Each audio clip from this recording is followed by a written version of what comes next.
তো ঢালা হচ্ছে। ওয়াও, কড়াটা যদি উল্টে যায় এই সময় খুব। কি হয়েছে কি হয়েছে? Hello guys, welcome to another blog. ওই যে গাছের ডাল দেখছো, ওটা আমাদের পাখি। ওটাকে ট্রেন থেকে কুড়িয়ে পেয়েছিলাম। এখন বড় হয়ে গেছে বলে ও নিজের ইচ্ছে মতো উড়ে যায়, আবার খিদে পেলে চলে আসে। তো কালকে বিকেল থেকে উড়ে গেছে, এখন আসার নাম নেই। তাই ওকে বাটি দিয়ে লোভ দেখাচ্ছি আসার জন্য।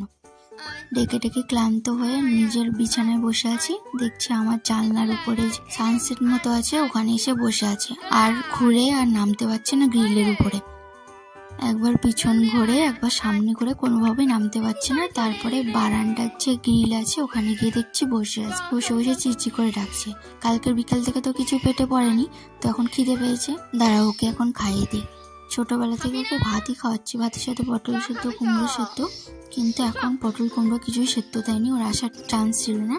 তো এখন শুধু ভাত খাইয়ে দিচ্ছি। ভাই ভাত করে টিপে টিপে নরম করে দিচ্ছে, আর আমি ধরে আছি ওকে। আর ও হচ্ছে খিদের ছুটি খপ খপ করে খেয়ে নিচ্ছে। ভাত যেটুকু যা খাওয়ার খেয়ে নিয়েছে, আর খাবে না ও, ওরকম মুখটা টিপে বসে থাকে। এখন জলটা খাইয়ে আবার ছেড়ে দেবো, কোথায় উড়ে গেলে উড়ে যাবে, না হলে বসে থাকবে। কিছু হবে না। বলুন দাদা, তোমার তো এক পেট খাওয়া হয়েছে নাকি? উড়ে উড়ে ক্লান্ত হয়ে গেছেন, আবার কি উড়ে যাবেন? কি হলো?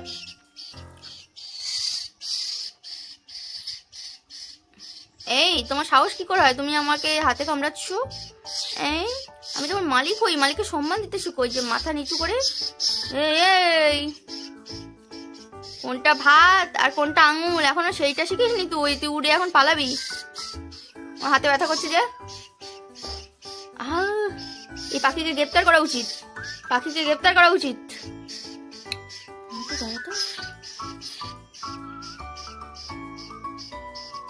এখন ডিউটি যাওয়ার জন্য রেডি হয়ে খেয়াঘাটে দাঁড়িয়ে আছি। প্রত্যেকবারের মতো 1 ঘন্টা ধরে দাঁড়িয়ে আছে, এখনো নৌকা আসার নাম। লোকজন দাঁড়িয়ে থাকলে ওরা নেবে না, 2-1 লোক হলে ছাড়ে না। অনেক লোক হবে, ভিড় হবে, তারপরে খেয়াতে নেবে। যাই হোক, খেয়াতে উঠে পড়েছি। ওপারে গিয়ে দুটো টোটো চেঞ্জ করে তারপরে ডিউটি যেতে হবে। প্রথম টোটোতে উঠে পড়েছি, কিন্তু যার রাস্তা খারাপ, এমন ঝাঁকুনিতে পেটের ভেতরে সব ভাতগুলো হজম হয়ে গেল। ডিউটি শেষ করে বাড়ি চলে এসে বিরিয়ানি খাওয়ার ইচ্ছে হয়েছে, তাই বিরিয়ানির মাংসটা কষতে বসিয়ে দিয়েছি। ও মাই গড, আপনি কতক্ষণ এসব মিক্স করে রেখেছেন? 1 ঘন্টা। যত দিন আর মিক্স করা। ওয়াও, কতক্ষণ কষতে হবে জানিস বুড়ি? জানি। আধা ঘন্টা তো অবশ্যই। আমি এনে 2 দিন কষতাম, 2 বার।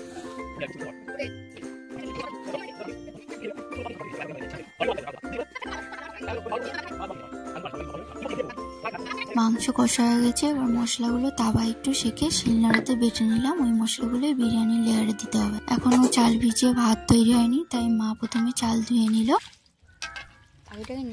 হাঁড়িতে চাল তুলে 1/2 ঘন্টা ওয়েট করার পর মা জানালো ভাত হয়ে গেছে। এর সঙ্গে মা বললো ডেকচিতে ভালো করে ঘি মাখিয়ে দিতে। তাই এখন হাতে ঘি নিয়ে পুরো ডেকচিটা মাখিয়ে দিই। যেহেতু আমি আর মাই কাজ করছি, তাই পুরো ভিডিও নেওয়া সম্ভব হয়নি। ভাতের লেয়ার দিয়ে দিয়েছি, দিয়ে ঢাকনা দিয়ে ভাপও দেওয়া হয়ে গেছে। ঢাকনা খুলে দেখছি সুন্দর ঝরঝরে বিরিয়ানি হয়েছে। বিরিয়ানি খেয়ে দিয়ে বিড়াল বাচ্চাগুলোর সাথে দেখা করতে গেলাম। ওরা সচরাচর আসে না, ডাকলেও ভয় পায়। ছোট বাচ্চা তো, আমাদের যে বিড়ালটা আছে ওর ডাল দিনে 2টো বাচ্চা হয়েছে।